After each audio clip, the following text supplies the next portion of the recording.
ठाकुर जी तो लीला कर रहे हैं। देखो ये लीला क्या है, सकड़ भंजन लीला जो है, हम लोग भी अपनी जीवन गाड़ी में ऐसी गलती कर देते हैं जैसी यशोदा से हो गई। मैया ने क्या किया है, उस छकड़े के, उस गाड़ी के ऊपर दूध दही माखन के मटके हैं और नीचे कन्हैया के पालना है। हम लोग भी क्या करते हैं, अपनी जीवन गाड़ी में भोग पदार्थों को ऊपर और भगवान को नीचे कर देते हैं। और जिसके जीवन रूपी गाड़ी में भोग ऊपर है और भगवान नीचे है, वो एक न एक दिन पलट ही जाएगी भैया। इसलिए भगवान को हमेशा ऊपर रखिए, आगे भगवान को रखिए, भोगों को पीछे रखिए। हमारे घर में कोई उत्सव महोत्सव होता है तो भगवान बेचा कोने में कहाँ बैठे हैं, पूजा हुई हुई कि नहीं हुई याद ही नहीं रहता। सब मेहमानों से मिलने में उसी व्यवस्था में लगे, मेहमानों में खूब स्वागत में लगे, इसमें लगे उसमें लगे, लेकिन ये भूल ही जाते हैं कि आज ठाकुर जी की पूजा हुई कि नहीं, भोग लगा कि नहीं।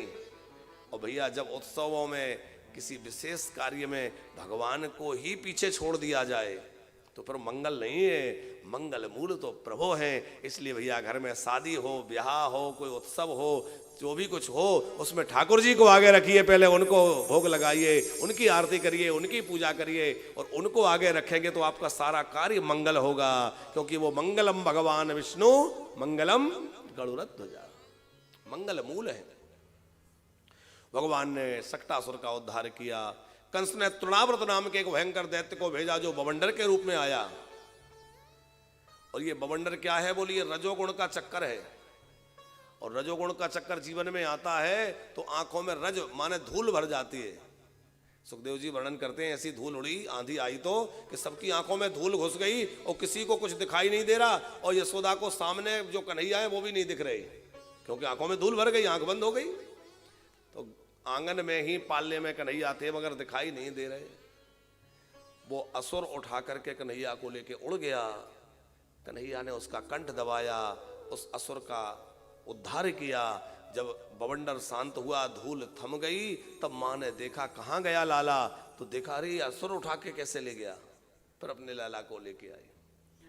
अभिप्राय यह है कि जीवन में जब रजोगुण का चक्र आता है तो आंखों में धूल भर जाती है और परमात्मा अत्यंत निकट होते हुए भी हमें दिखाई नहीं देता। देखो भगवान हमसे दूर नहीं है, भगवान तो हमारे बड़े नजदीक हैं।